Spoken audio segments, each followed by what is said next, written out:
का जिक्र हमने प्रीवियस सेशन में किया था।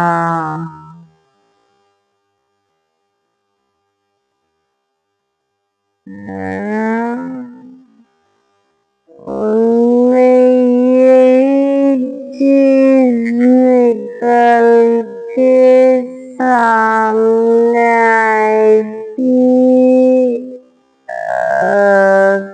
कि वो सारे के सारे बच्चे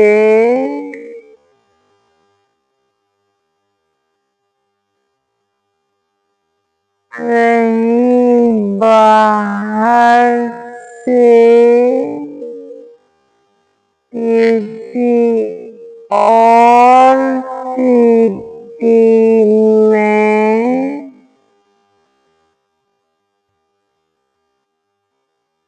कोचिंग करने के लिए आए हुए थे।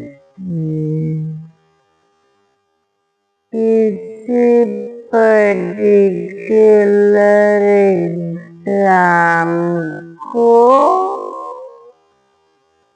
क्रैक करने की। ठीक है, तो और ये यूजुअली देखा भी जाता है कि चाहे यूपीएससी क्लियर करना हो, नीट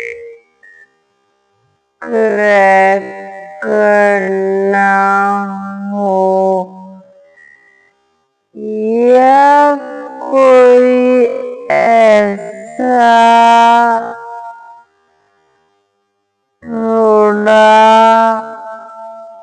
टफ लेवल का एग्जाम क्रैक करना हो, तो बच्चा अक्सर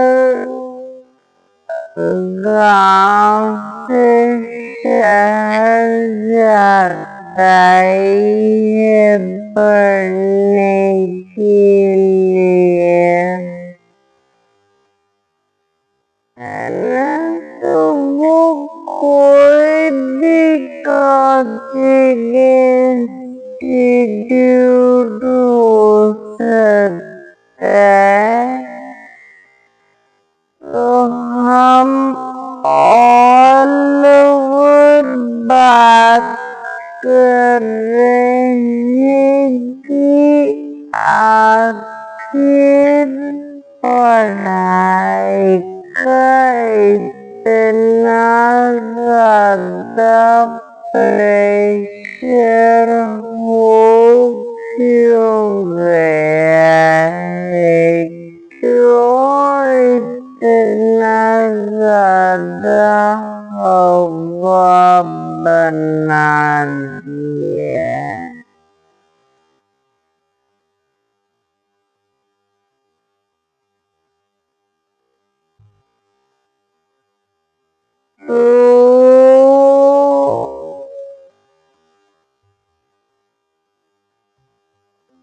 सबसे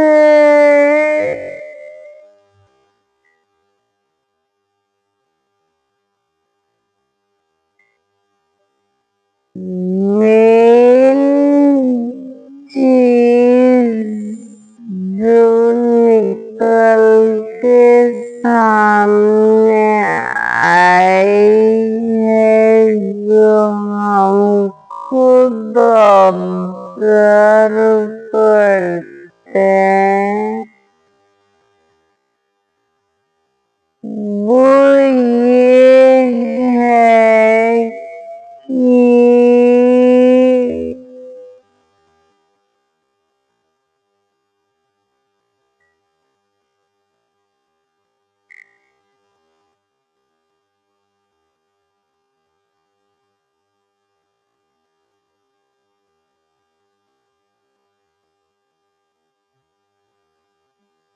एजुकेशन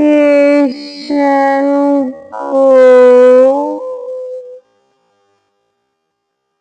एक टाइम पर जो इतना नोबल प्रोफेशन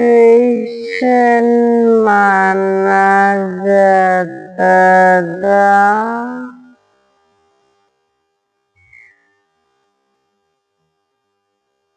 उसको आज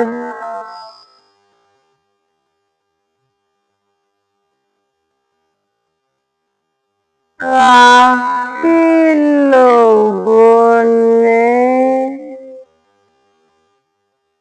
बिजनेस बना के रख दिया है।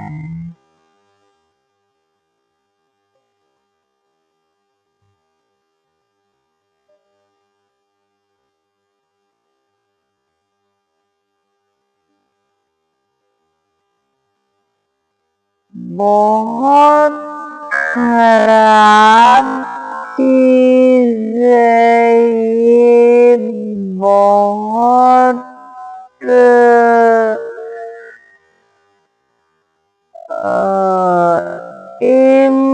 इमोरल टाइप की चीज है कि आप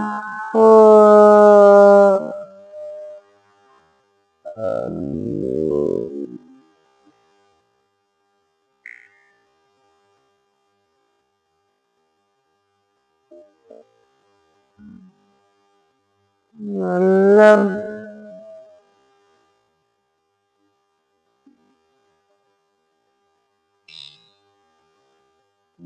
विद्या माँ हम कहते हैं सरस्वती देवी को,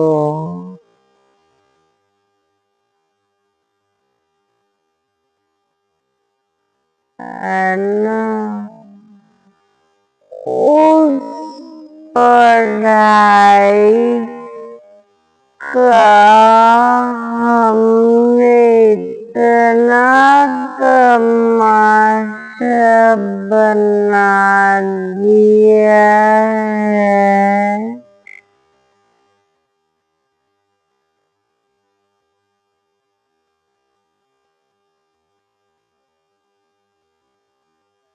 और उसी तमाशे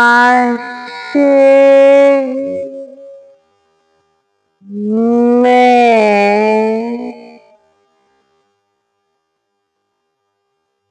खुद को सुप्रीम प्रूव करने के लिए खुद को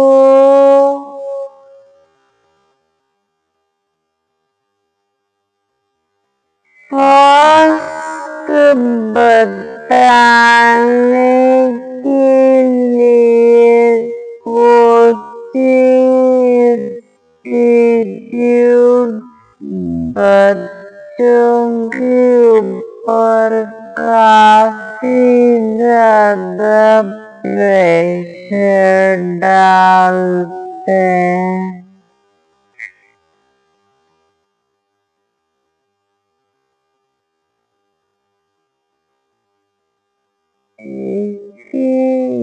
ये एक इन जनरल बात हो रही है, ऐसा नहीं कि कोचिंग इंस्टीट्यूट बोल दिए का मतलब सारे के सारे होते, कुछ आज भी हैं जो नोबल वर्क कर रहे हैं, है ना। जैन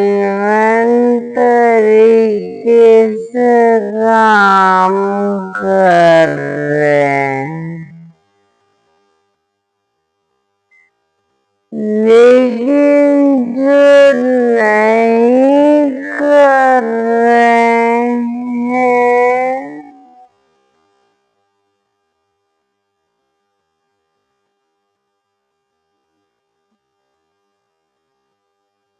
उनको सोचने की जरूरत है कि आप किसी बच्चे की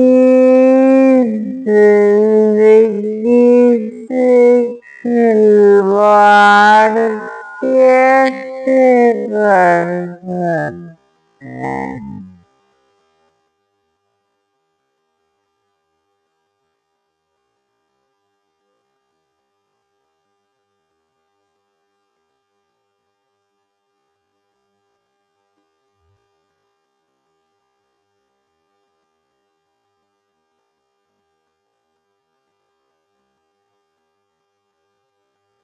कुछ लोग तो ऐसे भी हैं कि अपने आप को बहुत अच्छा प्रूव करने के लिए किसी बच्चे का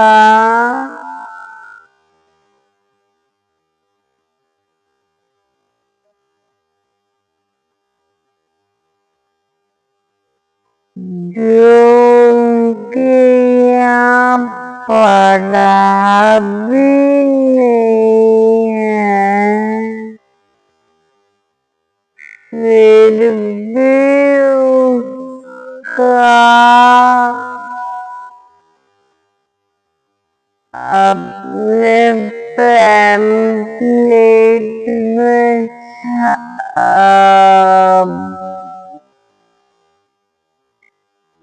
प्रिंट करवा देंगे उसका नाम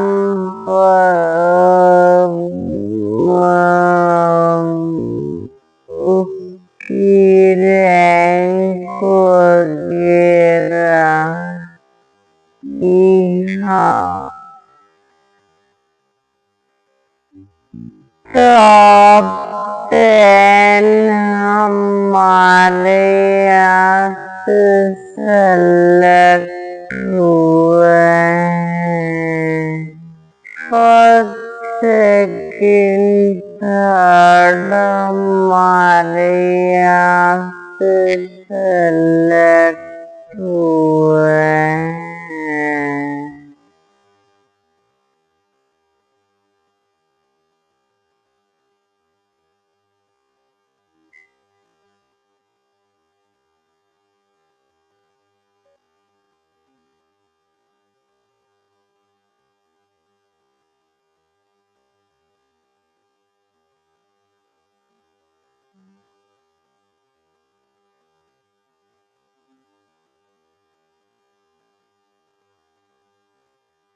और दूसरी तरफ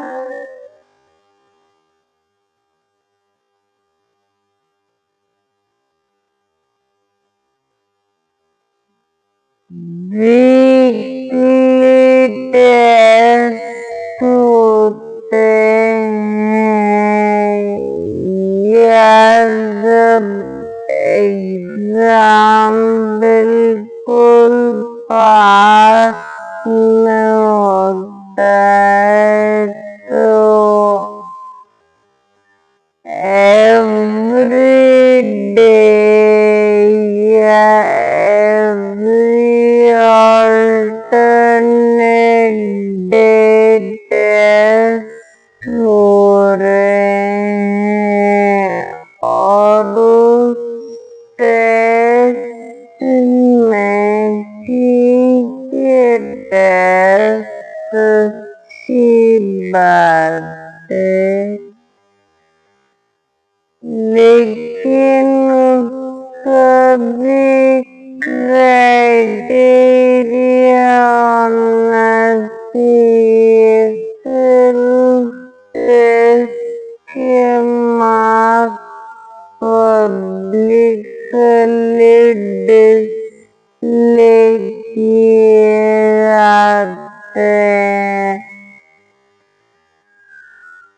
अब वो जो मार्क्स में कहीं स्टैंड नहीं कर पाया तो वो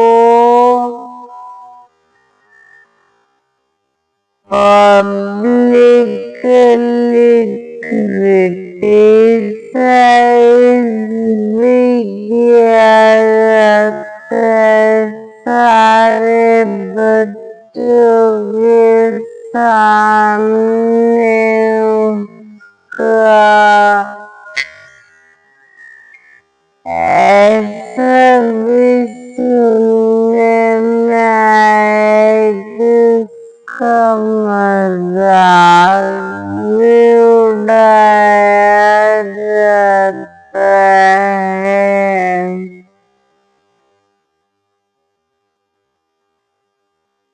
उसकी इंसल्ट की जाती है।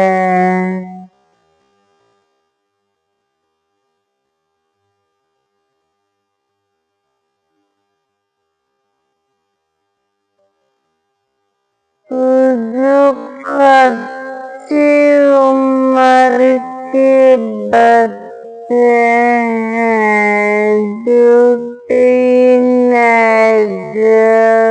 हैं, 13, 14, 15, 16 साल के बच्चे हैं,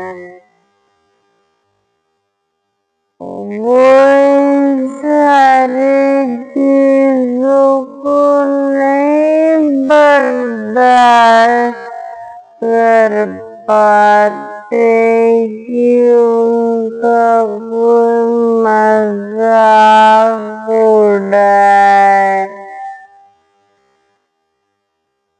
या उनको कोई बार बार करे।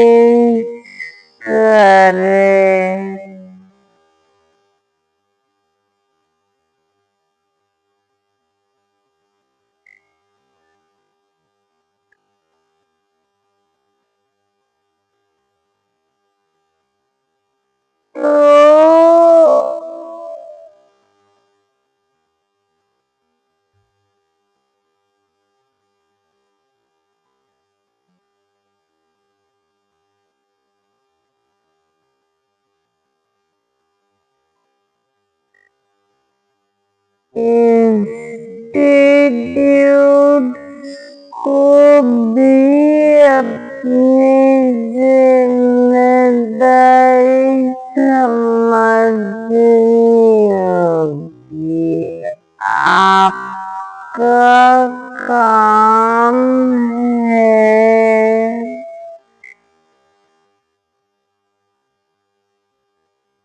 बच्चों को एडुकेट करने का।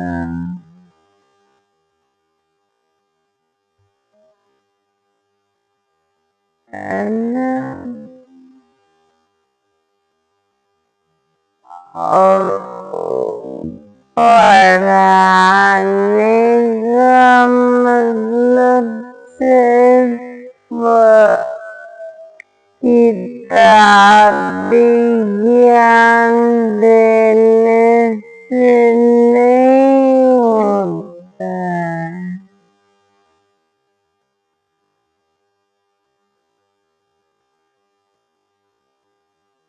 आप खुद मोरल वर्क करो, आप खुद एथिक्स को फॉलो करते हुए काम करो और बच्चों को भी कुछ मोरल एजुकेशन दो पढ़ाई के साथ साथ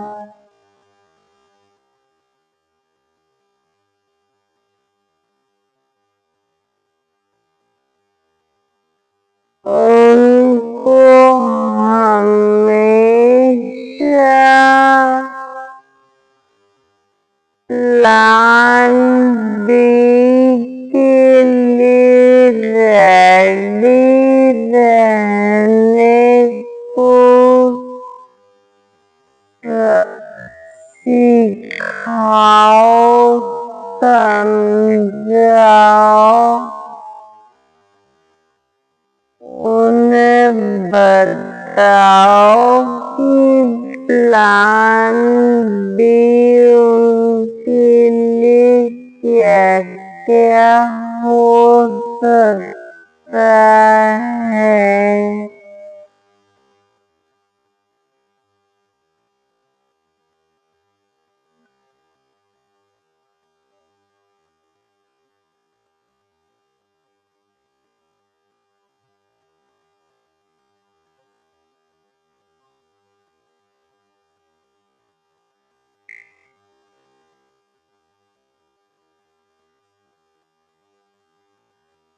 और कुछ बच्चे भी ऐसे होते हैं जिनके साथ पेरेंट्स का फुल सपोर्ट होता है। पेरेंट्स कहते भी हैं कि बेटा हम तुम्हारे साथ हैं, तुम घबराओ नहीं, परेशान मत हो, तुम अपनी कोशिश करो, जो एग्जाम होगा, जो रिजल्ट होगा वो हमको मंजूर है। लेकिन वो बच्चे खुद ही थोड़े ज्यादा सेंसिटिव नेचर के होते हैं।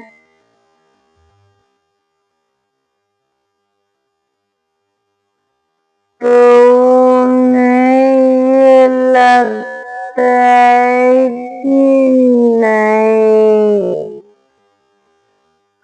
हमें तो फर्स्ट आना ही है, हमें तो इस एग्जाम में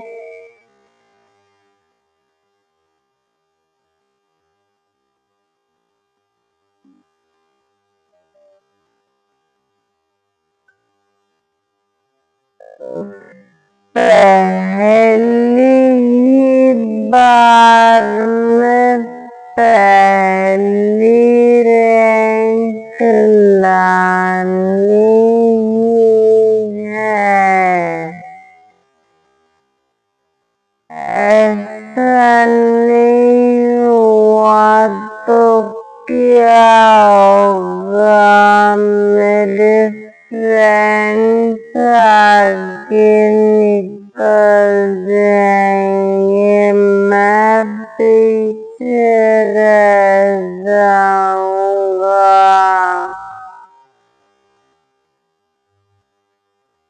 लोग क्या कहेंगे, दोस्त क्या कहेंगे, मेरा कैरियर खराब हो जाएगा, एक्सेट्रा।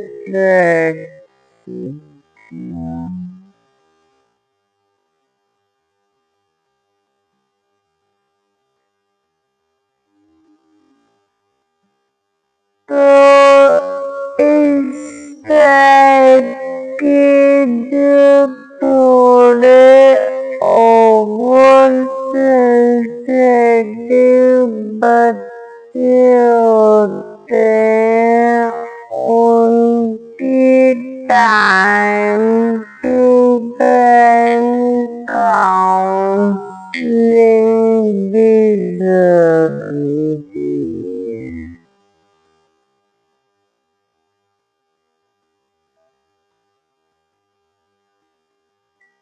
और यहीं पे कवर करते हुए मैं आपको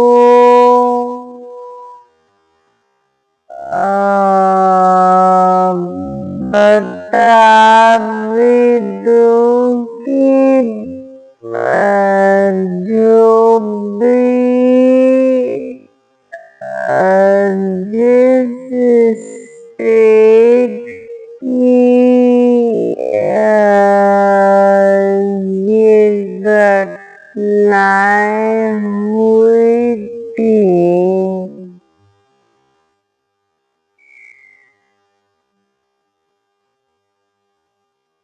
उस स्टेट गवर्नमेंट ने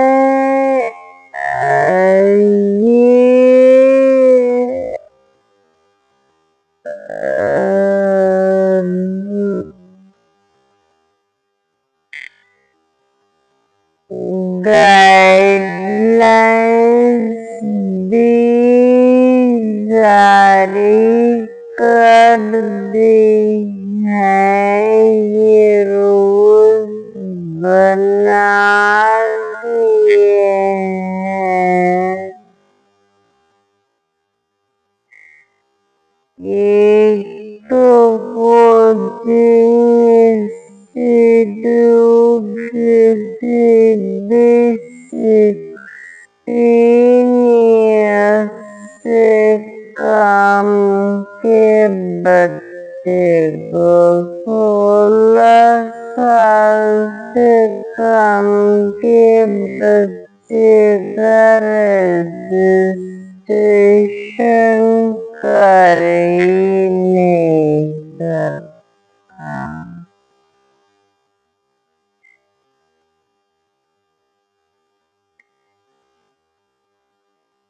दूसरी चीज उनपे किसी तरीके का दबाव नहीं डाल सकते।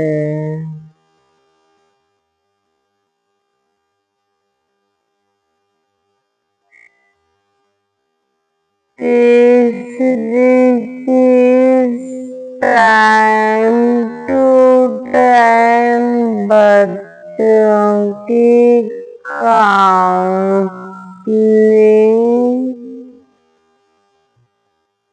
की जाएगी।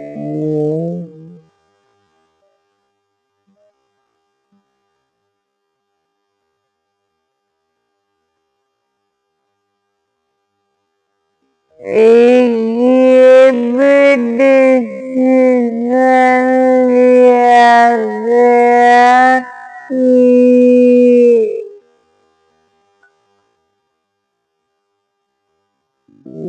जितने भी बच्चे हॉस्टल में रहते हैं,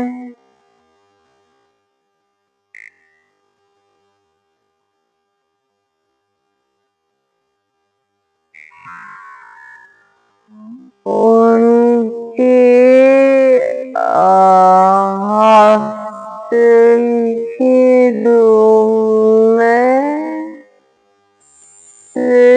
सीलिंग फैन हटा दिए जाएंगे।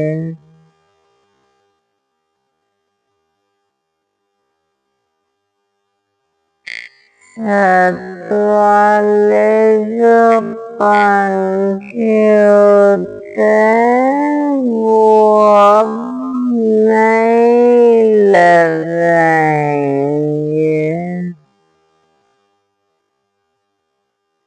ताकि बच्चा कोई ऐसा कर कदम ना उठा सके, इसकी बजाय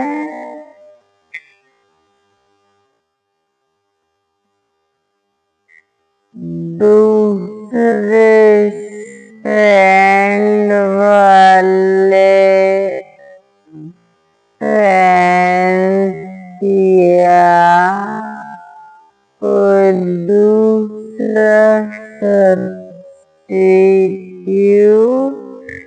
यूज किया जाए।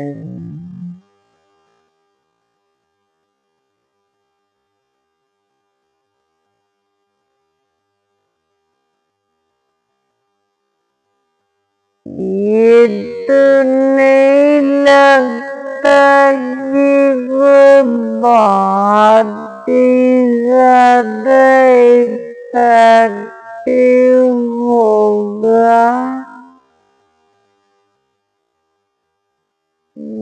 लेकिन हाँ, फिर भी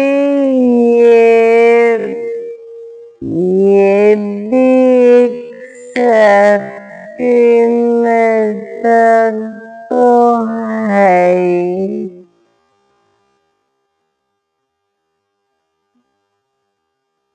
क्योंकि जो मैक्सिमम अटेम्प्ट थे वो इसी तरीके से किए गए थे।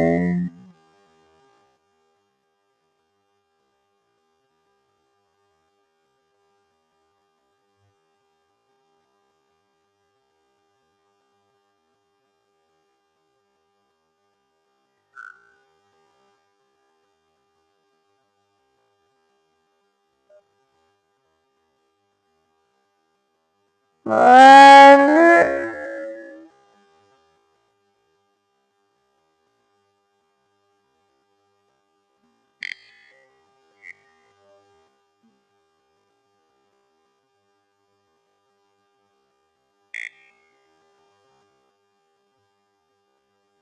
इन सारी चीजों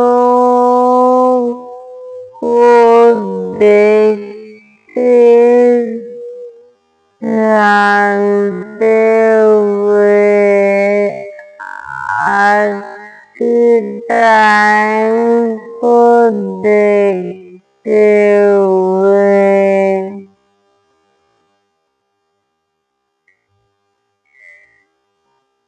इन केसेस को देखते हुए कहीं ना कहीं ये लगता है कि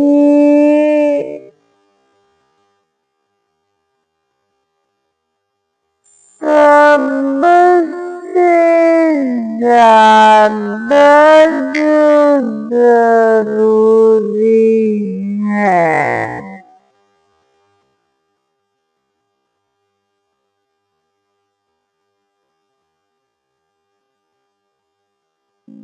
वो है इमोशनल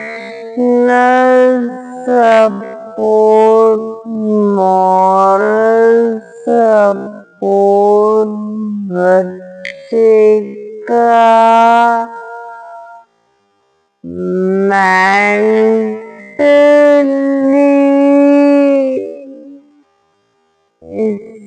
स्ट्रोंग होना बहुत जरूरी है।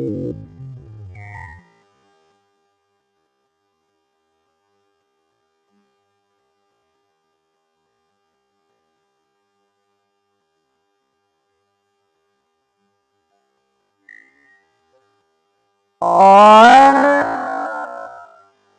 आपका अपने बच्चे से पूरी तरह से कनेक्ट होना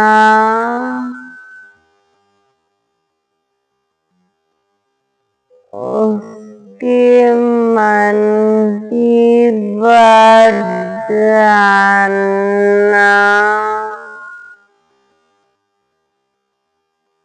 उसके साथ दोस्त बनकर रहना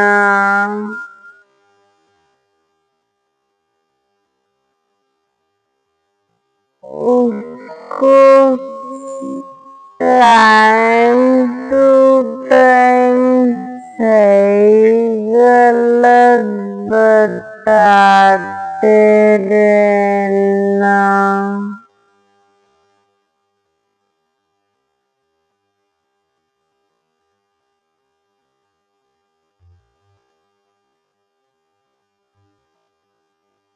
ये सब बहुत ज्यादा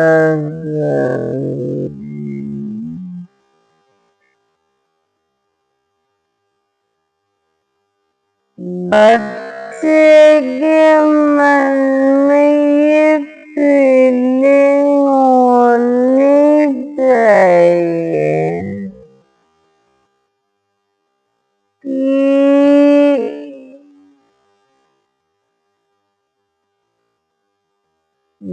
मेरे मार्क्स मेरे रिजल्ट से ज्यादा मैं जरूरी हूँ मेरे पेरेंट्स के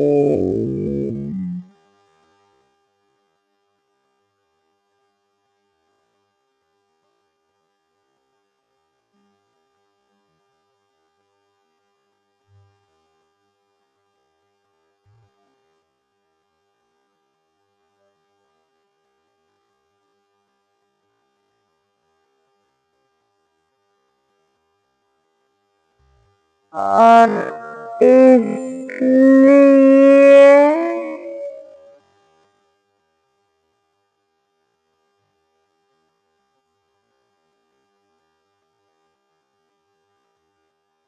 मुझे एफर्ट तो पूरे करने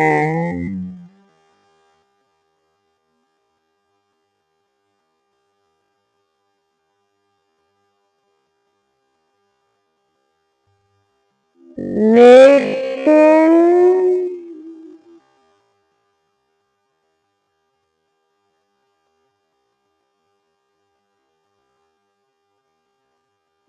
जो रिजल्ट होगा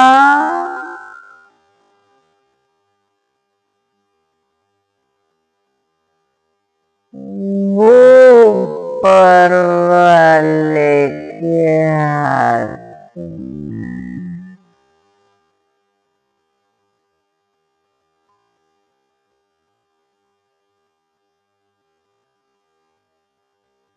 ऐसे कहते भी हैं ना कि कर्म कीजिए फल की इच्छा मत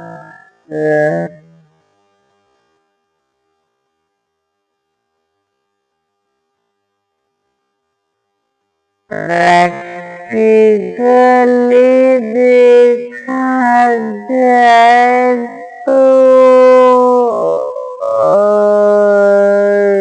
ये कई बार चीज नहीं हो पाती क्योंकि जब हमें फल की इच्छा होती है तभी हम कर्म करते हैं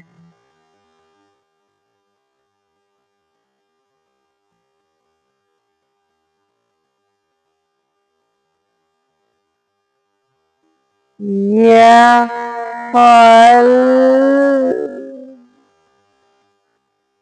किस लेवल का चाहिए,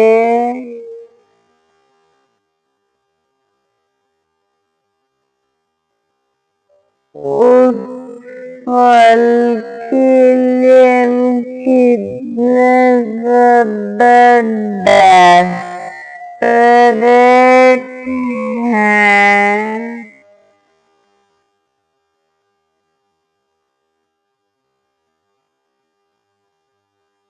उस रिजल्ट को हम कितना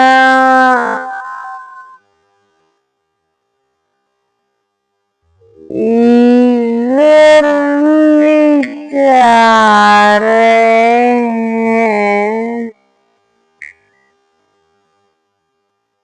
उसी के अकॉर्डिंग भी हमारे एफर्ट्स डिसाइड होते हैं।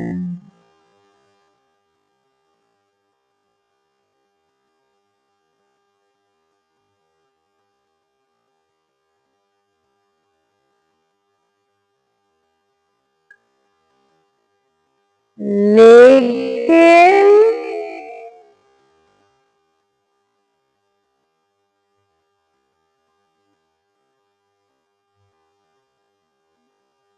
फिर भी सारी चीजें बैलेंस्ड होनी चाहिए।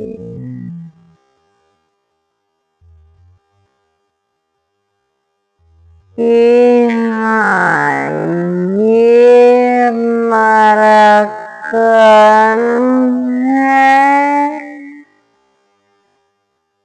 ये हमें रिजल्ट चाहिए, लेकिन अगर किसी वजह से ये रिजल्ट नहीं मिल पाया,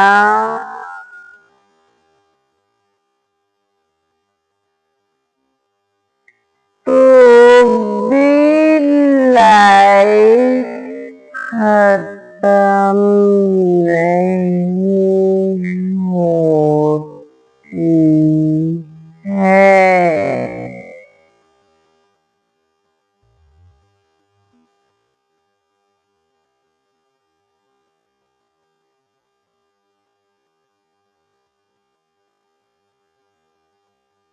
नहीं होगा, कोई बात नहीं, फिर हमारे लिए ये प्लान बी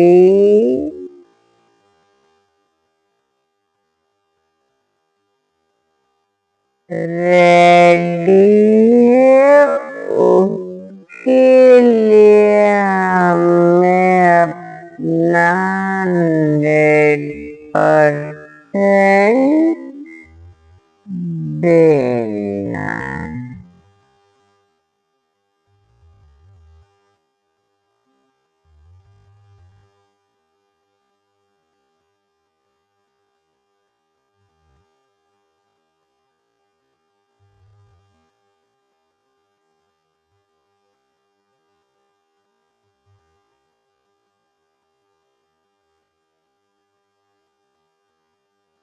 और छोटी क्लासेस में भी मैंने देखा है कि बहुत सारे पेरेंट्स ऐसे हैं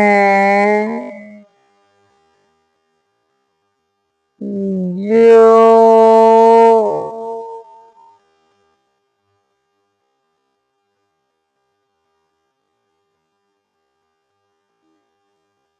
और बहुत सारे बच्चे भी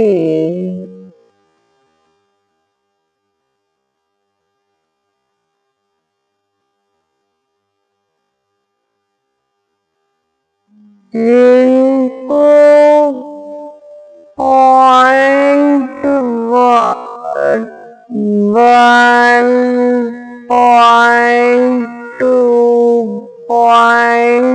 1.2.5 मार्क्स भी अपने कॉम्पिटिटर से कम आ गए।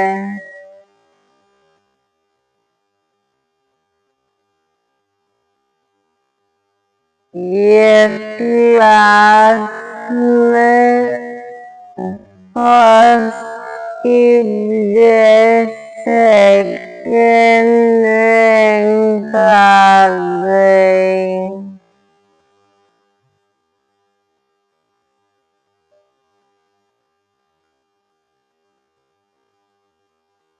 तो भी उनको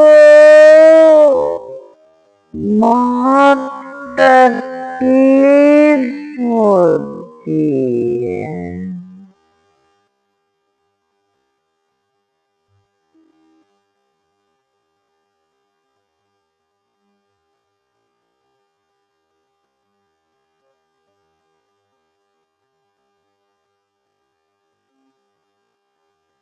और मैंने मेरी रियल लाइफ में भी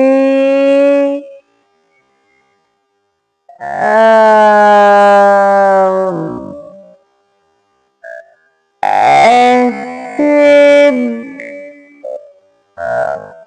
पर्सन को भी देखा है, ऐसे पेरेंट्स को देखा है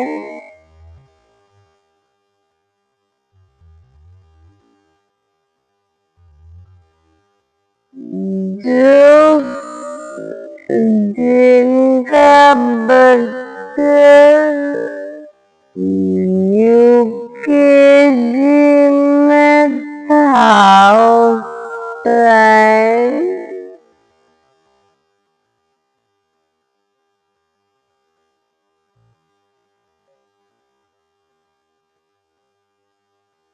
और उसकी सेकंड रैंक आई थी क्लास में।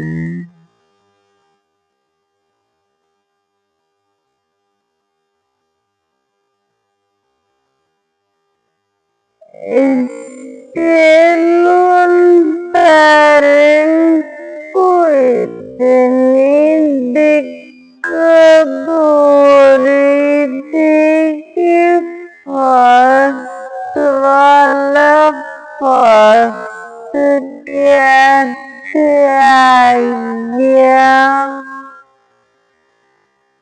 उसके आउट 100 आउट ऑफ 100 कैसे आ गए और हमारे बच्चे के 99 कैसे आए।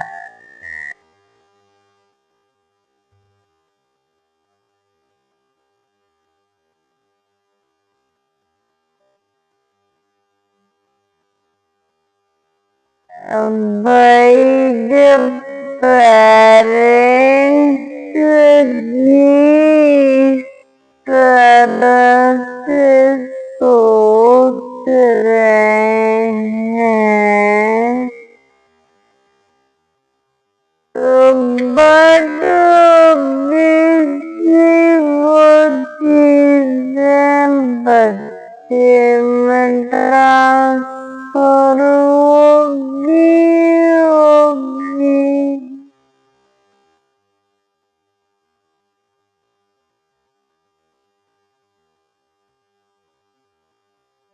और जब अभी भी बच्चे को ये चीजें फेस करना नहीं आती है।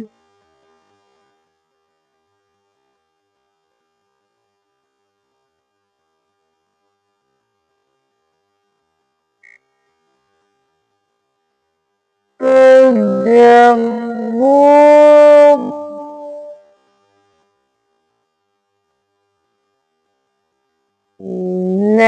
नेशनल लेवल के कॉम्पिटिटिव एग्जाम फाइट करेगा,